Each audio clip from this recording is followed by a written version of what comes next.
आपण सँडविच बनवण्यासाठी ब्रेड आणतो, पण बऱ्याच वेळा त्यातला काही ब्रेड शिल्लक राहतो आणि पुन्हा सँडविच खाण्याची कोणाची इच्छा नसते. पण एक्सपायर डेट होण्यापूर्वी आपल्याला तो ब्रेड संपवायचा असतो. तेव्हा तुम्ही असे हे झटपट बनणारे ब्रेडचे कटलेट बनवू शकता. ब्रेडचे कटलेट बनवण्यासाठी 5 ब्रेडच्या स्लाईस घेतल्या आहेत. एका प्लेटमध्ये पाणी घेतलं आणि त्यामध्ये दोन्ही बाजूनी अगदी हलक्या हाताने ब्रेड बुडवला आणि हाताने दाबून ब्रेडमधलं जादाचं पाणी काढून घेतलं. आता एका खोलगट भांड्यामध्ये हा पाण्यामध्ये भिजवलेला ब्रेड घेतला आहे. जेव्हा आपण हाताने दाबून त्यामधलं पाणी काढलं तेव्हा त्याचा असा एकदम घट्ट असा गोळा झालेला असतो. तो गोळा थोडासा हाताने कुस्करून सुट्टा सुट्टा करून घेतला. आता कटलेट बनवण्यासाठी लागणारं बाकी साहित्य यामध्ये घालायचं.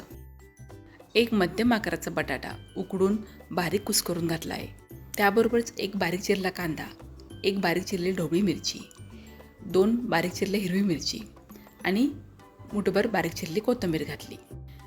आता मसाल्यामध्ये चवीनुसार मीठ, छोटा अर्धा चमचा हळद, छोटा 1 चमचा जिरा पावडर आणि छोटा 1 चमचा चाट मसाला घातला.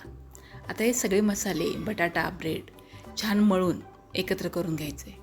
पण समजा जर आपण कटलेट करायचे ठरवले आणि आपल्याकडे उकडलेला बटाटा नसेल आणि तो उकडण्यासाठी तेवढा वेळही द्यायचा नसेल, तर मग कच्च्या बटाट्याचा साल काढून तो बारीक किसणीने किसून घ्यायचा आणि पाण्यामध्ये स्वच्छ धुवून त्यामधलं चांगलं पाणी पिळून घ्यायचं आणि मग या ब्रेडमध्ये मिसळायचं.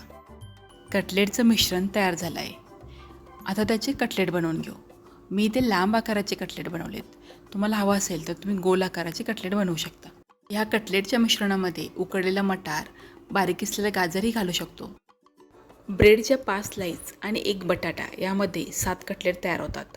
आता कटलेट तयार झालेत, त्यांना वरून लावण्यासाठी किंवा कटलेट घोळवण्यासाठी थोडे ब्रेड क्रम्स तयार करून घ्यायचे. त्यासाठी मी मिक्सरच्या भांड्यामध्ये 2 ब्रेड्स घेतलेत आणि ते मिक्सरमधून त्याची बारीक पावडर बनवून घेतली.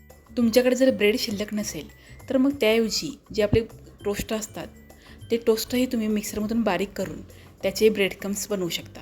किंवा तेही नसेल तर बारीक रवा असतो त्याच्यावरही आपण हे कटलेट घोळवू शकतो. आता हे ब्रेड क्रम्स कटलेटला दोन्ही बाजूनी व्यवस्थित लावून घ्यायचे आणि दाबून घ्यायचे, ज्यामुळे तेलात सोडल्यानंतर ते कटलेटपासून वेगळे होणार नाहीत, तेलामध्ये सुटणार नाहीत.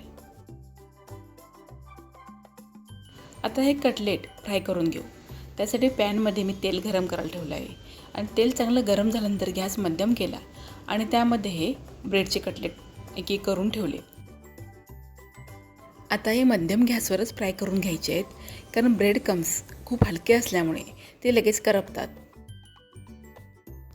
तुम्हाला हवं असेल तर फ्राय करण्याऐवजी हे कटलेट तेलामध्ये तळूही शकता. खालच्या बाजूने कटलेटना थोडासा तपकीर रंग यायला लागला की कटलेट परतून घ्यायचे आणि दुसऱ्या बाजूने असेच खरपूस भाजून घ्यायचे. बटाटा जर उकडलेला असेल तर फक्त 15 मिनिटांमध्ये हे ब्रेड कटलेट तयार होतात.